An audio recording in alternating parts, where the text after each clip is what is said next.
જમ્મુ કાશ્મીરના પહેલગામના હુમલાના મૃતકોને શ્રદ્ધાંજલિ આપવા અને બર્બરતાપૂર્ણ આતંકી હુમલાના વિરોધમાં આવતીકાલ શનિવારના રોજ ગાંધીનગર જિલ્લાના દહેગામમાં તમામ બજારો બંધ રાખવામાં આવનાર છે.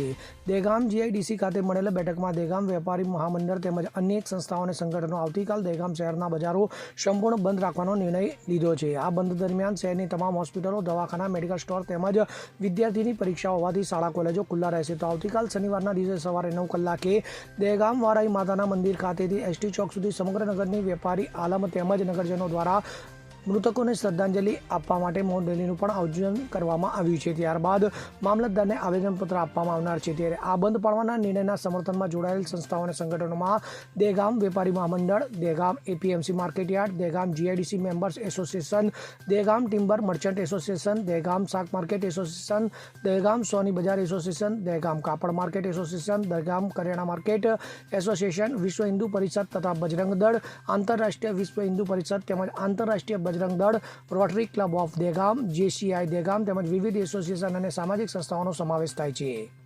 અગરસિંહ ચૌહાણ સાથે CN20 પર ન્યૂઝ, હરસોલી, દહેગામ. હવે જુઓ દેશ દુનિયાની તમામ ખબરો તમારી આંગળીના ટેરવે. ઉઠાવો મોબાઈલ અને ગૂગલ પ્લે સ્ટોર પરથી ડાઉનલોડ કરો અમારી CN24 ન્યૂઝ મોબાઈલ એપ.